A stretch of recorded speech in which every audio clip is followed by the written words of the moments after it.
Welcome, ladies and gentlemen. Thank you so much for your great support always. I'm so grateful for your continued support. Now, Kenyans, there is a whistleblower who came out exposing this ADANI group deal with Kenya.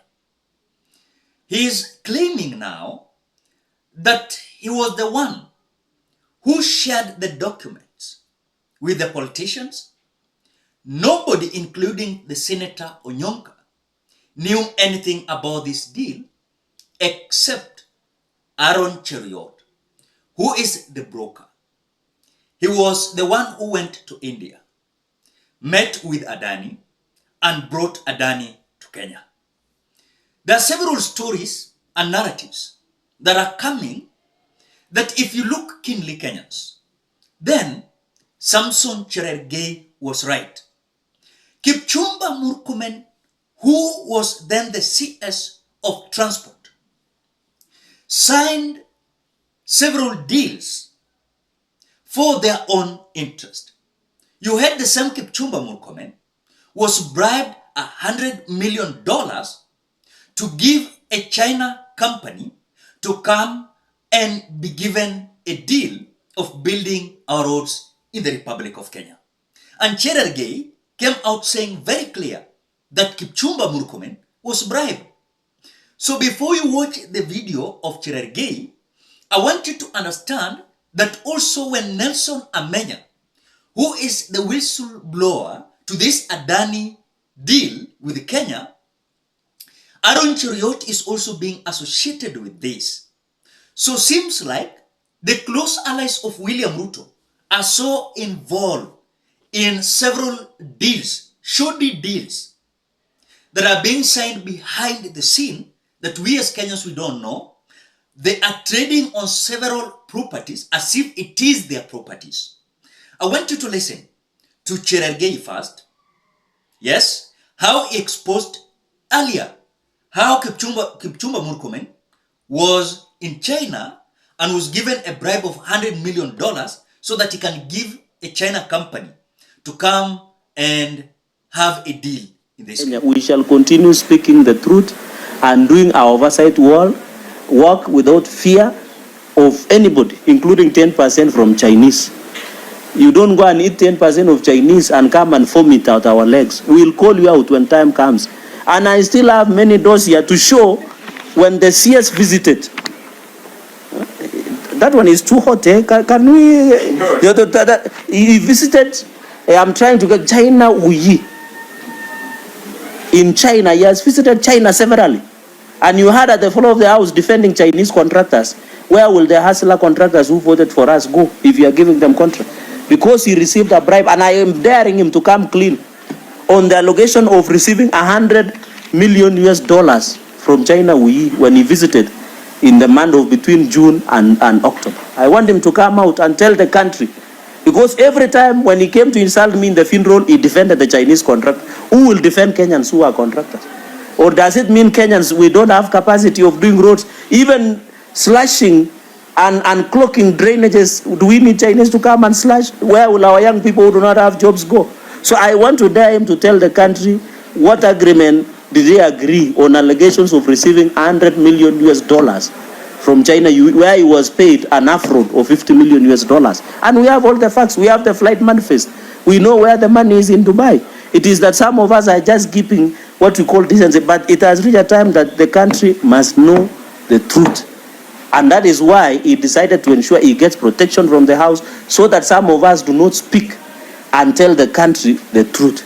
So when Cherargei is coming out, earlier before this ADANI deal was exposed by Nelson Amenya, remember, Aaron Cheriot is also being associated with this scandal.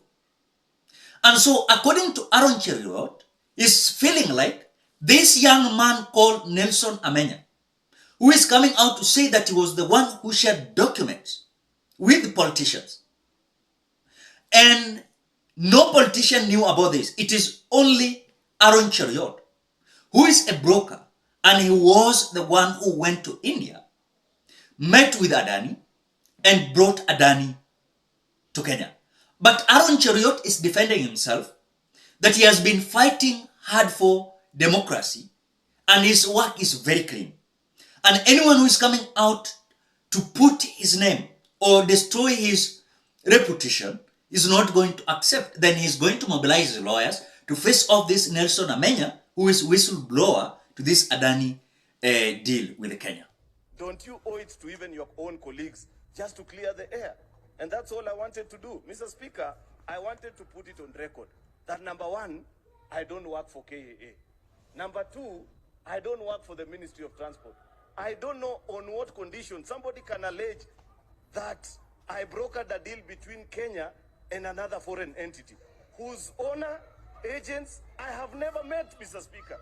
Mr. Speaker, I have worked extremely hard in my public life to protect my image. Those who know me and have worked with me long enough can speak to my integrity as a person, Mr. Speaker. I don't do those kind of things. And therefore, Mr. Speaker, even as a country, as we call for new levels of accountability, Mr. Speaker, doesn't it behoove us that we behave better than those that we accuse of committing certain ills? You cannot fight corruption, Mr. Speaker, by character assassinating other citizens of your republic. That gentleman, Mr. Speaker, I wanted to put it straight to him that my lawyers will be reaching out to him. I have a name to protect, Mr. Speaker. It is in the interest of this House, Mr. Speaker, that they know that they are majority leader. That's why, Mr. Speaker, my colleagues who are here know that this matter has been on the floor of this House for quite a while. I have not spoken to a single person asking them to either consider that matter this or the other way, because I respect the business of this House, Mr. Speaker. Finally, Mr. Speaker, as I conclude, I also ask myself, what happened to our media stations?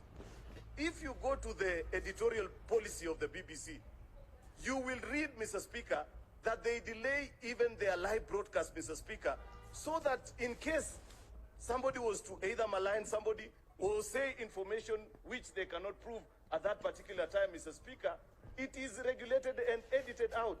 Therefore, Mr. Speaker, even as I seek for justice for my name, Mr. Speaker, the media house that was used as well to soil my name will equally have to give an account. Mr. Speaker, I will be bringing a statement to this House on Tuesday on a personal matter, but in the meantime, even before that particular Tuesday, my lawyers will be reaching out to those particular people. But on the same note, when this whistleblower is being asked if he is having documents that can prove that these individuals were the one who met ADANI in India, the whistleblower is very clear that yes, this is a deal that is to benefit individual. And if you are expecting any document to be tabled before the public, it is not true. Anything that is being done behind the scene, nothing like document. They come and tell you, you want this deal, we give you $100 million, that is it. The only document that will be there is now the deal, you know. But because we are having a country where some individuals want to make money through bribery, you know, they are being bribed so that they can give these tenders to other companies outside Kenya. The question is, you want to tell me we don't have Kenyans who are having these companies? They're so well trained and they can do these jobs. You want to tell me that our country cannot raise the standard of Jomo Kenyatta International Airport? It is only ADANI. So the whistleblower, while at KTN News, he said this. These documents fell in your hand, whatever way they fell. Are you the one who shared these documents with politicians? Yes, I'm the one who shared them. Nobody knew anything about this deal, even Senator Onyonka, except Aaron Cheruiyot, who is the broker in this deal, and he was actually the one who went to India. How do you know? How do you put Aaron Cheruiyot's name as a broker? How do you know he was a broker? How do you ascertain that he was a broker in this deal? Because he went to India and met ADANI, and they're the ones who brought ADANI to Kenya. Is there a document in support of what you're saying tonight? That they Of met course, there's no Adani and brought... document for that. There's no document for that because it's done in a clandestine way. It's like you heard about this CS who was caught with 200 million in Dubai. Of course, there is no evidence. It's a fact that there was someone who was caught, but of course they will deny it because there is no evidence. So you are not in India. Sorry, I'm playing the devil's advocate. You are not in India. There is no document that showed that these people went and met Adani. There is no evidence that they came to Kenya. They're the ones who brought Adani to Kenya. Yet you're putting them right in the mix. How would you know? There's no document. You are not with them. Because a lot of Kenyans tonight think that you have a sinister motive with this project. You are not genuinely coming out. Perhaps there's someone behind you who is supporting you and giving you all these things that you're saying online and all these names that you're throwing around. Is that quite feeling? It's divided when you look at what Kenyans are saying about this. You know, Ken, okay, it's fine you're playing the devil's advocate. But let me ask you, I have with me documents here that even the PPP committee raised issues about this deal. ALG, their report conflicted with the report of ADANI. Even if I had ulterior motives as to why I am exposing this deal, the fact remains that it's a bad deal. It stinks. For example, the PPP committee, they were asking, why is ADANI not proposing a new runway while the transaction advisor, ALG, they actually advised on a new runway by 2035. ADANI is not going to touch our runway until after 2028. Even the new terminal building is not going to be ready until 2029. And something else, they are going to increase the airport fees of JKIA by 52% with no upgrade. The way JKIA is today, if Adani takes over tomorrow, the fees go up by 52%. By more than, by more than half. There is no change. The passengers will not see any change. The airlines will not see any new change, but they will have to pay more by 52%. Do you want to tell me that we will still be competitive like we are today? No. So you cannot question the motives behind this and say because we don't have evidence that these people were involved, then we cannot talk about the deal. No, it's like putting the most important issue outside and trying to focus on the sideshow. We need to focus on the bigger issue here, and it's this deal, it's the agreements of this deal, the terms of engagement of this deal that are important to us, and everything else is just sideshows. Okay. So I want to say it very clear that someone might see this deal as it is clean, but it is not true. It has connected several individuals who are so corrupt. They are making money behind the scene through the offices they are having, manipulate Kenyans, exploit Kenyans on their own benefit. And that is why when this whistleblower came out exposing the ADANI deal, some individuals felt like, no. This man is too much. This young man is too much.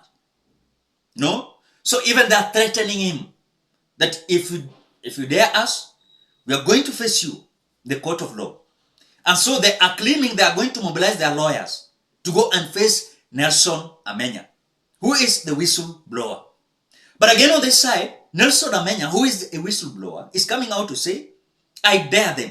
Even if they will take my life, you must know about this, how this country is being ruined by these corrupt individuals who claims that they are so clean before the public. Ladies and gentlemen, what do you think? Drop your opinion at the comment section below. Otherwise, thank you so much because of your great support. Please consider subscribing, liking, commenting, and sharing this video. Bye-bye till we meet in another video.